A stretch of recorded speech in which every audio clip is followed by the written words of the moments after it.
नमस्कार दोस्तों, स्वागत है आपका द विगन स्टडी जी के चैनल पे। दोस्तों, यूपी होमगार्ड के एग्ज़ाम्स के लिए लगातार मॉडल पेपर कराए जा रहे हैं चैनल पे, जिसमें टॉप 20 क्वेश्चंस के माध्यम से जो भी इम्पॉर्टेंट प्रीवियस ईयर्स क्वेश्चंस हैं जो पिछले एग्ज़ाम्स में पूछे जा चुके हैं वो सभी कलेक्ट करके विद फैक्ट्स और इमेज के साथ आपको सभी क्वेश्चंस कराए जा रहे हैं। मात्र 15-20 मिनट की क्लास में दोस्तों जो भी इम्पॉर्टेंट क्वेश्चंस हैं और जिनके आने की पूरी संभावना है वो सभी क्वेश्चंस आपको बिना टाइम वेस्ट किए कराए जाते हैं।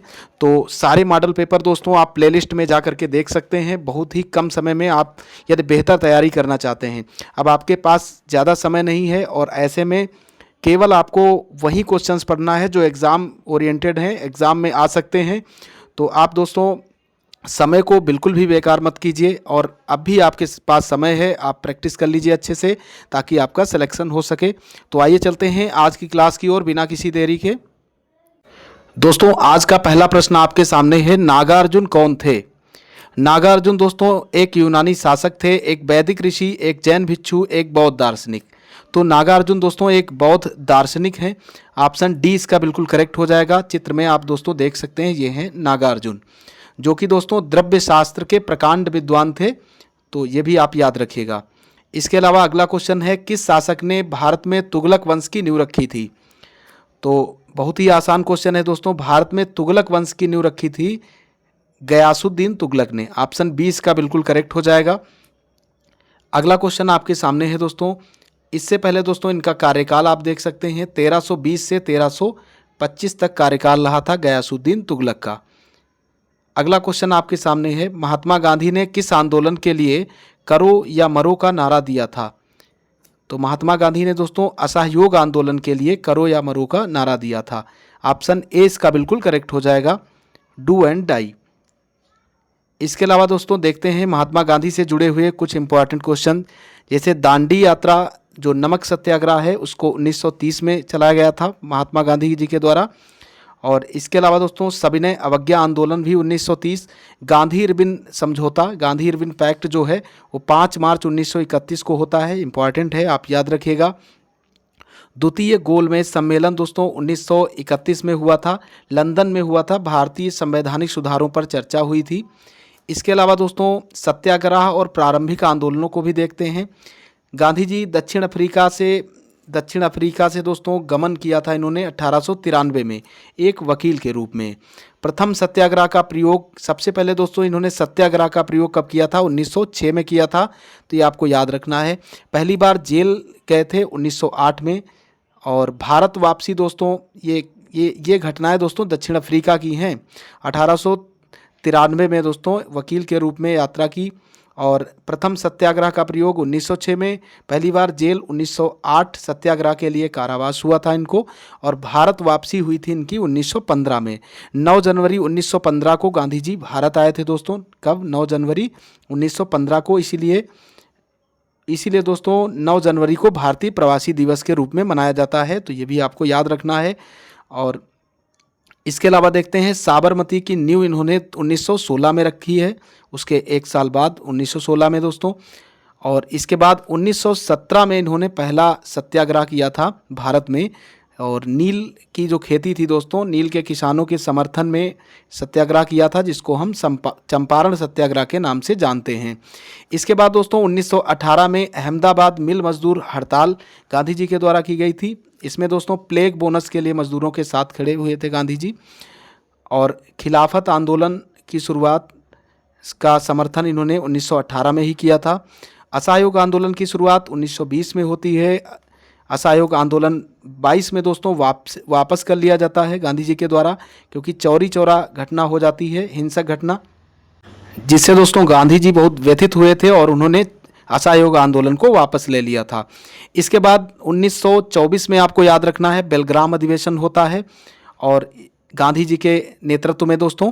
और पूना समझौता जो है, पूना समझौता आपको याद रखना है, महात्मा गांधी और डॉक्टर भीमराव अम्बेडकर के मध्य 1932 में होता है। इसके ऊपर दोस्तों आपको गांधी इरविन समझौता भी बताया, 5 मार्च 1931।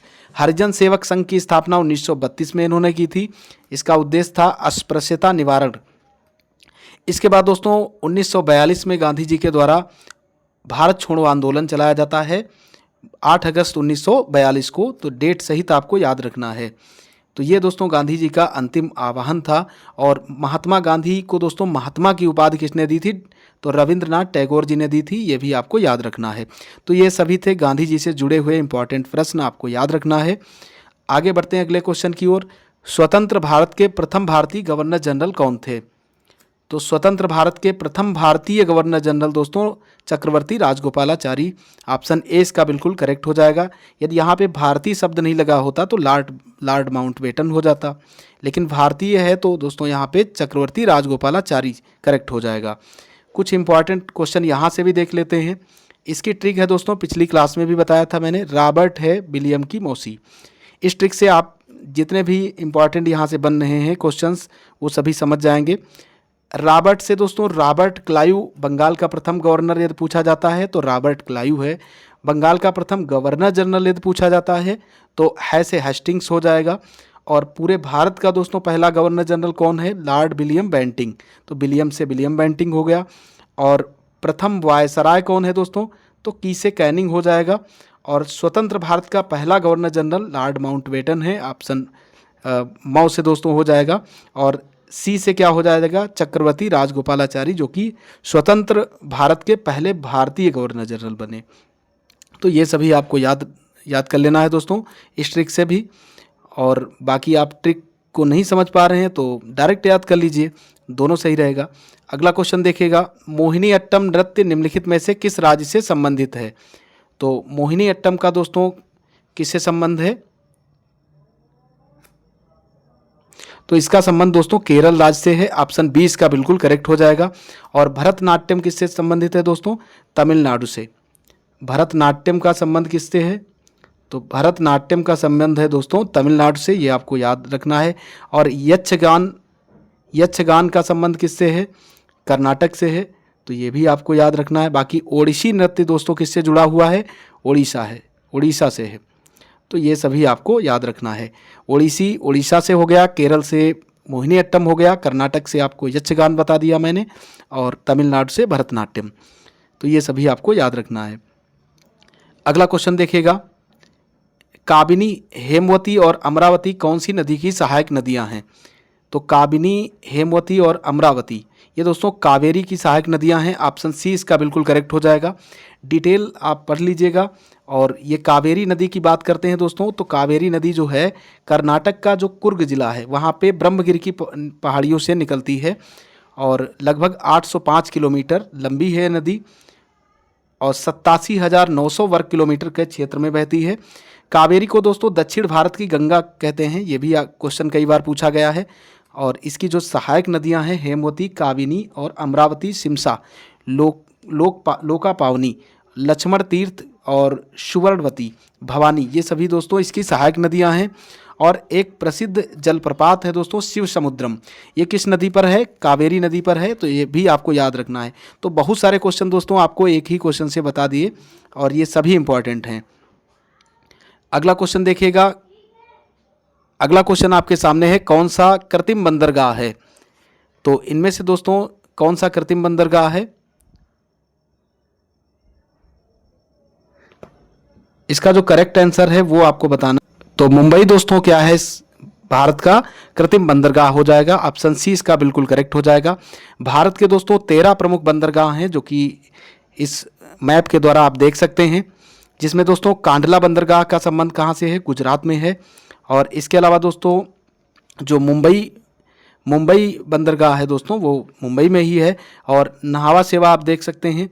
उसके अलावा दोस्तों मर्म गोवा ये कहाँ पे है? गोवा में है। और न्यू मंगलुरु दोस्तों ये कहाँ पे है? न्यू मंगलुरु कर्नाटक के अंदर है। तो इसको भी आप याद कर लीजिएगा। और कोच्चि जो बंदरगाह है वो केरल राज्य से संबंधित है, केरल में है दोस्तों। इसके अलावा इधर देख लीजिए दोस्तों, पश्चिम बंगाल में कोलकाता बंदरगाह है। और पारादीप उड़ीसा में है। विशाखापत्तनम आंध्र प्रदेश में है दोस्तों, जो कि भारत का सबसे गहरा प्राकृतिक बंदरगाह है। इसके अलावा दोस्तों ये 3 आपको टैट इस ट्रैक से याद कर लेना है। टैट से, टी से दोस्तों क्या हो जाएगा? तूतीकोरिन। और ए से एन्नोर। और टी से दोस्तों ये क्या हो जाएगा? टैस है दोस्तों। टैस से आपको याद कर लेना है। टैस से क्या क्या हो जाएगा दोस्तों, टी से हो गया तूतीकोरिन, और ए से एन्नोर, और सी से चेन्नई। ये तीनों कहाँ पे हैं, ये तमिलनाडु के अंदर हैं दोस्तों। तो ये सभी प्रमुख बंदरगाह हैं जो आप याद कर लीजिए, और कई बार एग्ज़ाम में पूछे गए हैं और इस बार भी पूछे जाने की पूरी संभावना है। आगे बढ़ते हैं अगले क्वेश्चन की ओर। किस शहर को स्टील सिटी ऑफ इंडिया के नाम से जाना जाता है? तो इनमें से दोस्तों जमशेदपुर को स्टील सिटी ऑफ इंडिया के नाम से जाना जाता है, जो कि दोस्तों झारखंड में है। कहाँ पे है? झारखंड में जो छोटा नागपुर पठार है दोस्तों, छोटा नागपुर, वहाँ पे स्थित है जमशेदपुर, ये जो स्टील सिटी के नाम से जाना जाता है। कहाँ पे दोस्तों? छोटा नागपुर पठार में। तो ये आपको याद रखना है। आगे देखिएगा दोस्तों, अगला क्वेश्चन है कजाइल कुम रेगिस्तान स्थित है? सऊदी अरब, उत्तरी ईरान, उज्बेकिस्तान, तुर्कमेनिस्तान। तो इसका कौन सा राइट आंसर होगा दोस्तों? कजाइल कुम का दोस्तों अर्थ होता है लाल रेत। क्या अर्थ होता है इसका? इसका अर्थ होता है दोस्तों लाल रेत, जो कि दोस्तों उज्बेकिस्तान, तुर्कमेनिस्तान और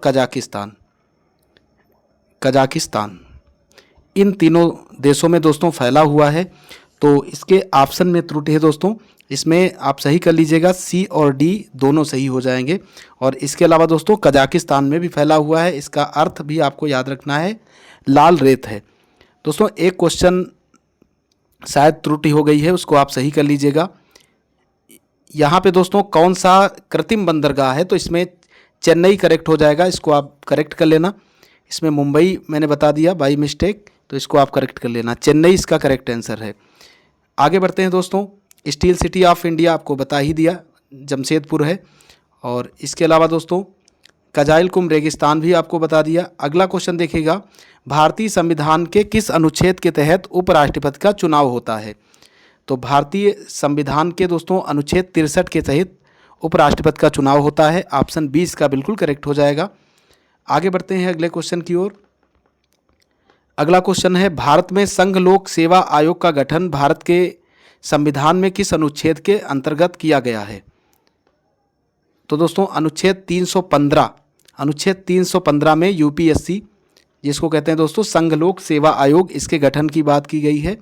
तो ऑप्शन डी इसका बिल्कुल करेक्ट है। अगला क्वेश्चन देखिएगा, भारतीय खाद्य निगम की स्थापना कब हुई थी? भारतीय खाद्य निगम की स्थापना दोस्तों 14 जनवरी 1965 को होती है। ऑप्शन 20 का बिल्कुल करेक्ट हो जाएगा। और ये क्वेश्चन दोस्तों बहुत इंपॉर्टेंट है, कई बार पूछा जा चुका है। अगला क्वेश्चन आपके सामने है, 2011 की जनगणना के अनुसार एकमात्र राज्य था जिसमें वर्ष 2001 से 2011 के दौरान ऋणात्मक जनसंख्या वृद्धि दर थी। तो इनमें से दोस्तों जो नागालैंड है, ऑप्शन ए इसका बिल्कुल करेक्ट हो जाएगा। उसकी जो जनसंख्या वृद्धि दर थी 2011 की जब जनगणना हुई तो ऋणात्मक रही दोस्तों। तो ऑप्शन ए इसका बिल्कुल करेक्ट है, और ये बहुत बार क्वेश्चन पूछा जा चुका है। अगला क्वेश्चन देखिएगा, सुपरसोनिक की स्पीड मापने का यूनिट क्या है? सुपरसोनिक की स्पीड को मापने का यूनिट दोस्तों मैक होता है, और ये क्वेश्चन भी काफ़ी इंपॉर्टेंट है, ये भी आपको याद रखना है। सुपरसोनिक स्पीड को मैक में मापा जाता है। अगला क्वेश्चन इससे जुड़ा हुआ थोड़ा सा डिटेल देखिएगा दोस्तों। सुपरसोनिक स्पीड के मापने की इकाई तो मैक आपको बता ही दिया। और मैक दोस्तों क्या होता है? मैक बराबर माध्यम में वस्तु की गति और बटे में माध्यम में ध्वनि की गति। तो वस्तु की गति ऊपर रखी जाती है और नीचे ध्वनि की गति रखी जाती है, डिवाइड करके दोस्तों मैक में इसका मान निकाला जाता है। जब मैक संख्या का मान 1 हो तब वस्तु की गति ध्वनि की गति से समान होती है, और यदि मैक संख्या 1.35 हो तो इसका अर्थ है दोस्तों वस्तु की गति ध्वनि की गति से 35% अधिक होगी। तो ये डिटेल है, आप याद रखिएगा। इसके अलावा देखते हैं दोस्तों अगला क्वेश्चन, निम्नलिखित में से किसका अधिकतम तापजनक मान होता है? इनमें से दोस्तों किसका अधिकतम तापजनक मान होता है? तो हाइड्रोजन का दोस्तों सबसे अधिक तापजनक मान होता है। तो ऑप्शन ए इसका बिल्कुल करेक्ट हो जाएगा। डिटेल देखते हैं, हाइड्रोजन का तापजनक मान अधिकतम होता है। यह वायु या ऑक्सीजन में जलता है तथा इसकी ज्वाला रंगहीन होती है, और हाइड्रोजन जलकर पानी अर्थात H2O तथा अल्प मात्रा में हाइड्रोजन पर ऑक्साइड यानी H2O2 बनाता है। तो हाइड्रोजन दोस्तों जल करके क्या बनाता है? H2O और तथा हाइड्रोजन पर ऑक्साइड H2O2। तो ये भी आपको याद रखना है। रक्त स्कंदन विकार किसकी कमी के कारण होता है? तो रक्त स्कंदन विकार यानी कि दोस्तों रक्त का थक्का ना बनना, ये किसकी कमी के कारण होता है? Calciferol, phylloquinone, pyridoxine, tocopherol.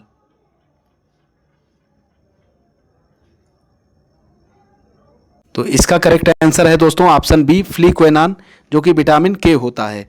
Vitamin को याद करने की दोस्तों एक शॉर्ट ट्रिक है जो आप देख लीजिएगा। इसमें दोस्तों रथ एक टॉफी, ये आपको याद रखना है, रथ एक टॉफी।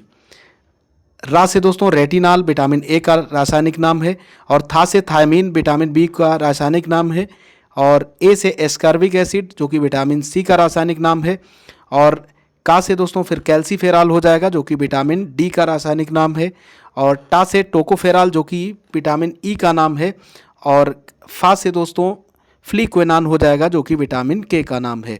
तो विटामिन के की कमी से दोस्तों रक्त का थक्का नहीं बनता है, तो ये आपको याद रखना है।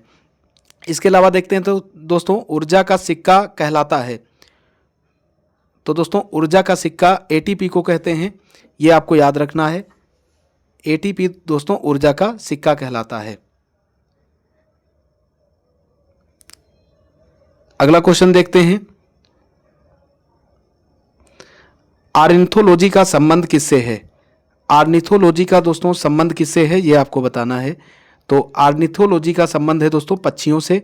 ऑप्शन बी इसका बिल्कुल करेक्ट हो जाएगा। इसके अलावा दोस्तों इससे जुड़े हुए कुछ और इंपॉर्टेंट फैक्ट्स हैं, उनको भी देखते हैं। जैसे कि दोस्तों विज्ञान की प्रमुख शाखाएं और उनके अध्ययन का विषय। तो इसमें दोस्तों ऑस्टियोलॉजी का संबंध किससे है? हड्डियों के अध्ययन से। एरोनॉटिक्स वायुयान संबंधी विज्ञान की शाखा है। एस्ट्रोनॉमी खगोलीय पिंडों के अध्ययन को कहते हैं। इकोलॉजी जीव व पर्यावरण के बीच पारस्परिक संबंधों के अध्ययन को कहा जाता है। एथनोलॉजी विभिन्न संस्कृतियों तथा तुलनात्मक अध्ययन को कहा जाता है। एथनोग्राफी किसी विशिष्ट संस्कृति का अध्ययन यदि कर रहे हैं तो उसको एथनोग्राफी कहा जाता है।